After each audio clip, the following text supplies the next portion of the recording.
The Hollywood Reporter just put together their official top 10 list of all the new A-listers in the industry who are going to be replacing the Leonardo DiCaprios, the Scarlett Johanssons, the Margot Robbies, the Tom Cruises, the Brad Pitts, etc. I don't know if they have what it takes, to be honest. Look, I don't even know if any of those people... It's like Leonardo DiCaprio and Tom Cruise and who else? Denzel and... Sure. I guess Brad Pitt and George Clooney, but they don't act a lot these days. Well, they asked, are Timothy Chalamet, Sydney Sweeney, and Glenn Powell the new Leo DiCaprio, Scarlett Johansson, and Tom Cruise? Okay. Studio execs are certainly hoping they are, with Hollywood betting on stars like Paul Mescal and Jenna Ortega to carry slates and save the box office. Paul Mescal, who's not somebody that I know who he is because of my job, but he's not an actor that I'm familiar with his work Most on. people that not. he's like an indie dude. Like right. he's the Halsey of acting. But it takes all sorts. He's the Halsey of acting, meaning like he's a mainstream person, but somehow gets considered an indie dude. Yeah. So it's kind of for every genre they chose someone. Meet the new A-list, the 10 young movie stars taking Hollywood by storm. Number 1, Austin Butler, the Golden Boy. And I ask you to excuse all of the shitty nicknames they gave them to they gave to the stars. But yeah, Austin Butler, I really only recognize him from being on Zoe 101. Okay. I know he was in Elvis. In Dune. In Dune 2. He's not recognizable in Dune though. So I don't really have a huge impression of him. He's got kind of a Brad Pitt-esque look there in that photo. Like young Brad Pitt-esque with the facial hair that way and the hair. Yeah, I never liked Brad Pitt's there's an archetype here. Like I started actually writing an article that I'm still working on that I might see if they want to put out on Timcast about archetypes in acting. Meaning like you can look at two actors who don't necessarily look exactly alike, but you can tell that a casting director sees them in the same light. Because you're a casting director at heart. I am. So what would Austin Butler be for? I mean, he doesn't look like an action star. No, that's the thing is like, but Brad Pitt was somebody who did, when you think of Fight Club, you don't necessarily think of an action movie, but Mr. and Mrs. Smith is an action movie, and stuff like that. But Brad Pitt had acting chops. Means it needs some other element. Yeah. Yeah. But he has but they say he's traditionally handsome. They pointed out he could follow in the footsteps of Brad Pitt. Yes. Instead of like a traditional action star. Timothy Chalamet. The sure thing. So I guess they're saying he's just marketable for any genre and you can plop him into any IP and it'll work. I mean, he's kind of, again, one of the things I'm really surprised that's not in here is Tom Holland. Yeah. Tom Holland, it seems like he's already established, so they wouldn't see him as like a rising star. Yeah. At this point in his career, even though he like, how old is he? He's only like 28. I think he's in his late 20s. Yeah, so he's younger than a lot of the people on this list. He's just had a faster rise to fame. But I don't like the Timothy Chalamet look. That's just spreading. Too pretty boy? He could be in like... and maybe it's just this ridiculous outfit that he's wearing in this photo. I mean, and they're always dressing him up like a doll and... Again, like when I see this, I think like this would have been Ezra Miller's spot if Ezra Miller hadn't just blown up his career entirely. He has or the maybe look maybe the Paul Mescal spot would have been the Ezra Miller spot if he hadn't blown up his career. True. Yeah. In an alternate universe, Ezra Miller would have been on this list. Yes. But like someone who looks like Timothy Chalamet, he's either playing a gay character or he should be in a teen heartthrob movie, but he's too old for those movies now. And I don't know. I'm not into the whole low T scruffy look, but that's just me. The next one was Jacob Elordi, who also played Elvis. Yes. They're running out of ideas. They called him a shy heartthrob. You know, I think of like young Elijah Wood. Oh, in the same kind of pretty boy-esque look. Maybe. Yeah. He's definitely not an action hero. I mean, this is something that we're thinking about because we saw Josie post earlier this is a picture of John Wayne at 23 years old. Who looks like he looks decades older than people in this list who are in their 30s. Because they were all smoking at the age of 8 back then. Is it that, or is it just, I don't know, something in the water, something in the breast milk, something ain't right. It's all the microplastics. Because I don't know, these dudes, it's not like they're super feminine looking, but they're definitely not looking their age. They don't look their age. Here's a picture of Jacob Elordi. Look, and I guess the point is like not everybody has to be an action star. Yeah, there's a role for the independent film. You know, the dude who's gonna eventually be bullied by his girlfriend in the movie. This guy could absolutely play that guy. He was offered Superman, right? That was a rumor. I don't know if that was ever actually confirmed. Yeah. And to be fair, if you look at David Cornsweet now, after putting on like a gazillion pounds of muscle, he doesn't look like the same person either. Yeah, but he was also kind of a nobody. Yes. Like nobody had heard of him. And then Paul Mescal, I only know of him because there's a meme of him doing one night stands with women, and then they go out on a walk the next day and he runs away from them. And he just leaves. He's about to be in the Gladiator sequel. Oh, in place of Russell Crowe? I don't know if he's taking Russell Crowe's place in that, but that's crazy. I mean, a lot of people could see that as being like his launching point for more mainstream success. They said every filmmaker loves him, but audiences don't know who he is yet. Yeah. Yeah, I don't know. I've not seen anything he's in. They listed Jenna Ortega, and there's no Jeremy Allen White on this. And he's already like in his late 30s or is he early 40s, right? Or what's his name? Aaron Taylor Johnson. He's 20 or no, he's older now. He's 35 or something. Mid 30s. 30s.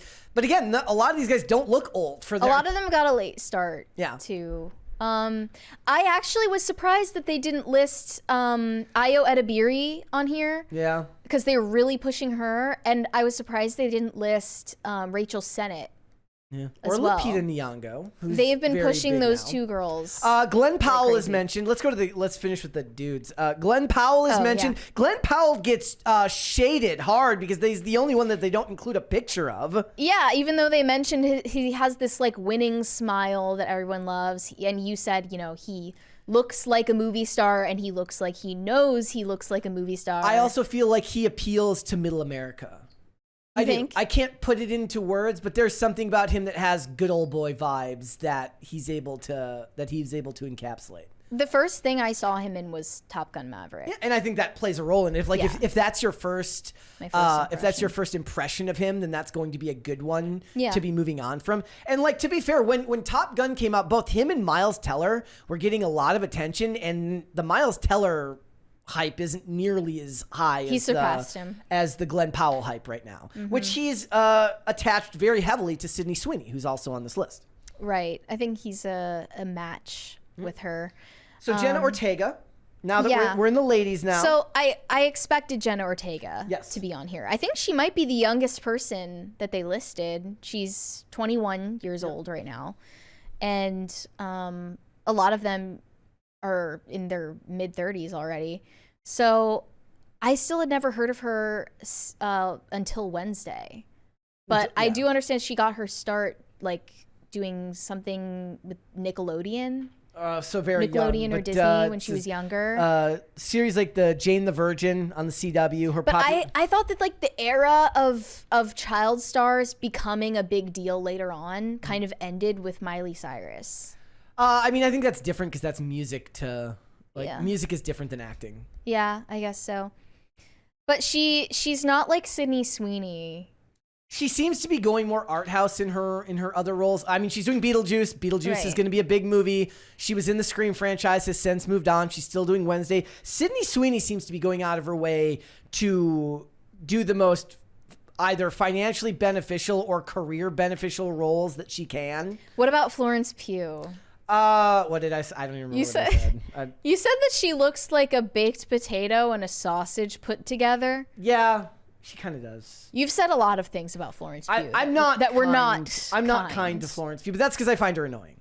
I I do too. She's got baked potato vibes. I didn't like her in Dune. I didn't like her in Oppenheimer. I mean, as a whole, I think I don't like her any more than I like Zendaya, which is I find their performances to be very one-note and bland. But again, I've got limited experience with Florence Pugh outside of Marvel and Oppenheimer. I didn't see her in anything Marvel. And so... What was she in Marvel? She plays, what's her name? Natasha's sister. I forgot about that. Yeah. Somebody said baked potato sausage. Baked potassage. Yeah, I just don't get her appeal, but maybe it's because she's exceptionally annoying in interviews. Yeah, and to be fair, like Midsummer made a lot of money, right? But just wasn't, like, if I remember correctly, Midsummer was pretty popular. I never watched it. She's kind of like, it's the, when I look at her, I think of like A24 puke. No, thank you. A24 puke. Yeah. I agree. That's just me. I agree. Yeah, I mean, I think that's how someone acts on social media and in interviews factors in probably more than it should for me, whether I like to watch them. Yeah. But, you know, perfect example of why is Sydney Sweeney, because she knows how to be amenable to the audience and, you know, just be pleasant, not be a total bitch, like you put it. Yes. At one point.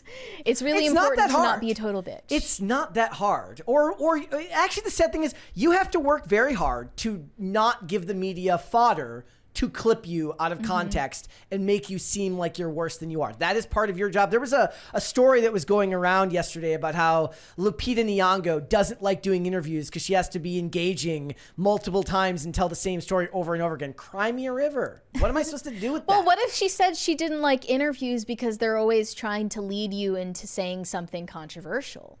I mean, it's your job. Like, it's your job to not let them win. I don't know. That would be a task for me. Honestly. I did notice that somebody asked, is Rachel Zegler on this list? No, she is not. No. Which is actually surprising given the Hunger Games prequel was such a success. I mean, it made money. It made money. And people liked it. Yeah. I mean, you can't take that away from I her. actually think only me and you liked it. I know. I saw tons of people said very positive things about it. If you didn't like it just because Rachel Zegler was in it, that's not a real reason. Sydney Sweeney and Jenna Ortega and Zendaya are probably going to be the most successful on this list. Anya Taylor-Joy remains to be seen for me. I really liked her in The Menu last year. Or was that the year Again, before these last? people, the one thing you're going to notice is a lot of these actresses and actors are going to populate different genres. Right? Like Sydney Sweeney's doing a Barbarella remake. She's gonna lean into her sex appeal. Zendaya's gonna look bored all the time, like she always does. Anya Taylor-Joy will be kind of art house in the same way that Florence Pugh will be, just with her eyes farther apart. But Furiosa was massive flop. So did she just find out that she can't do action? I mean, I don't know if that's even necessarily her fault. I don't blame. She was not bad in Furiosa. It's just a Mad Max movie without Mad Max. And what are you going to do after that? I don't believe that Furiosa not doing well is Anya Taylor-Joy's fault. I thought she gave a perfectly good performance in the movie. But Zendaya, I don't enjoy watching her. She, like a lot of former Disney stars, just hasn't gotten past acting like a Disney star with these, like, delivering lines like there's going to be a laugh track. What do you mean?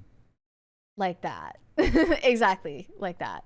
She just, I'm not fond of her. But I also haven't seen Challengers. Why not? Is that where we're supposed to expect the laugh track? Where's the punchline? I don't know. You tell me. That's literally every performance she does. It's the same. It's same way as MJ. It's the same thing every time. Did you watch her scenes in Euphoria?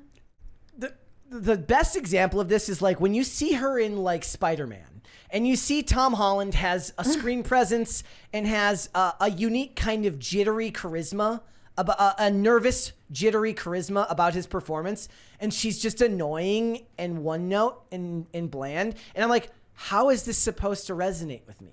Like, you can't just play Zendaya. Like, Ryan Reynolds can play Ryan Reynolds in everything. Sorry, he can. He's allowed to. Mm-hmm. I guess to be fair, she can too. She seems to be allowed to do so, but Ryan Reynolds is probably going to get more praise for it. It's because of his male privilege. And his whiteness. Yeah. And his whiteness. Yes.